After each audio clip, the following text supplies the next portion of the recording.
Hey guys, for today's video we have a review for the Noctua NH-U12S cooler in its black variant, which should finally attract people to Noctua's stellar products. Let's cut to the chase and look at the review for the Noctua NH-U12S chromax.black.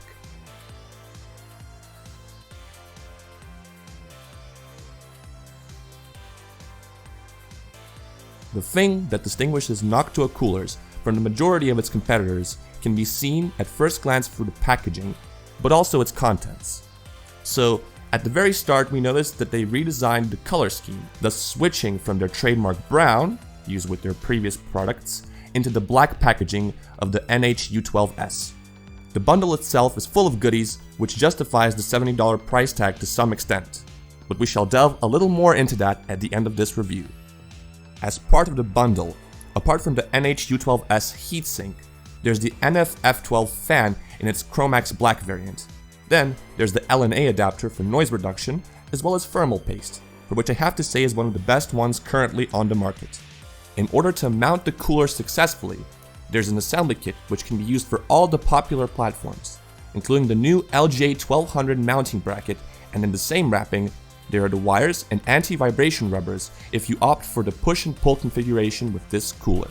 I almost forgot to mention the metal 3M sticker which you can put on your computer case, and the Phillips head screwdriver which I expected to be in the matte black color, but we're not here to nitpick. When it comes to assembly itself, I don't know whether I like the fact that you practically don't need to use the instruction manual which comes with the product, or the fact that it takes only 2 minutes to mount it. Without question, this is the simplest mounting process we have ever come across. Now, let's get to the gist of this review, which is the cooler itself. The U12S falls into the single tower cooler category, which won't mess with your RAM modules and graphics cards on both ATX and micro ATX motherboards. In regards to the physical characteristics, to cut things short, I'll leave the link in the description, or if you're too lazy even for that, you can pause the video and check the specifications out. As with all the previous Noctua coolers, you can see the quality craftsmanship even at first glance, which is something that makes you fall in love with their products. In terms of heat flow, there's a top quality nickel-plated copper thermal interface with a mirror finish.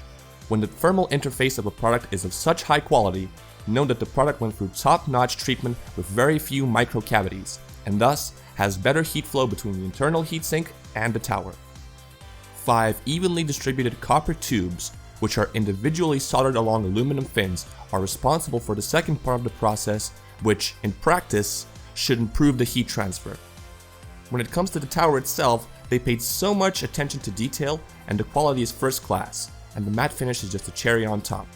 The final piece of the puzzle in the heat transfer process is the well-known NF-F12 fan, which comes with the PWM controller, but this time in the chromax.black variant. We are looking at one of the best fans that are currently on the market due to its static pressure and the amount of noise it makes, or the lack thereof.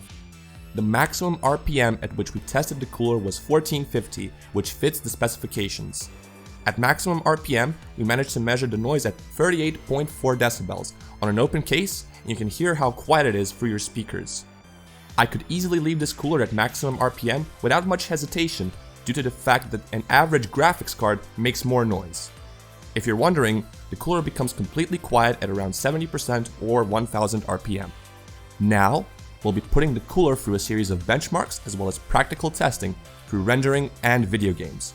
All of the testing was done on a Ryzen 7 3700X working on 1.275 volts, while we set the clock of the cores and threads at 4.2 GHz. We created 2 presets, which we named Silent, where the fan could barely be heard, and Max, in which the fan was taken to its top RPM. In terms of the numbers themselves, the cooler performed as expected. In the most demanding IDA64 FPU test, the temperature on the Silent preset went up to 88.4 degrees Celsius, while on Max, the temperature was a little lower, maxing out at 84 degrees. When passing through the more realistic IDA64 CPU test, we see the temperature at 60.8 degrees for Silent and 56.6 on the Max preset. Another demanding benchmark we did was in Cinebench R20. While rendering in Cinebench, the temperature of the CPU went up to 74 degrees on Silent and was 3 degrees less on the Max preset. The more realistic tests are the ones which can be applied to everyday use. primarily gaming, where the temperatures fluctuated between 50 and 65 degrees depending on the game and the chosen preset, which is, in my opinion, absolutely acceptable. Without further ado, I will quickly skim through the graphs which show 3 rather demanding titles for the CPU, which are Shadow of the Tomb Raider, Total War 3 Kingdoms, and Civilization 6 The Gathering Storm. Finally, I chose rendering as the most realistic test. For that purpose, I used Sony Vegas Pro 17, which had to render a 6-minute 4K video in its native resolution. The rendering lasted for about 20 minutes, and in that time span, the processor temperature clocked at 76 degrees on silent and 73 degrees on the max preset. All in all, it is clear as day that performance-wise, this cooler did great, showing a 5 to 6 degree decrease when compared to the NH-U12A, which had the superior fans, while the NH-U12S has a thicker tower. If you think the AMD Prism cooler is enough to cool an overclocked 3700X CPU, think again, as the 8 to 64 FPU test is good in separating the good coolers from the bad. When testing a Prism cooler on our rig, it went well above 100 degrees, while the U12S constantly showed temperatures below 90.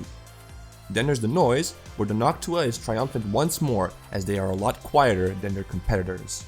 In conclusion, we are looking at a high quality cooler with fantastic design and craftsmanship, and its only flaw lies in the $70 price tag, which is a hefty amount to pay for a cooler. The redeeming factor comes in the form of goodies in the box, as well as the 6-year warranty. Okay guys, that's it for this review. I honestly hope this was informative and helpful, and that you'll have less trouble choosing a new cooler. I'll leave the graphs in the description, as well as the links to the store at which you can buy the cooler. Stay safe, and see you soon.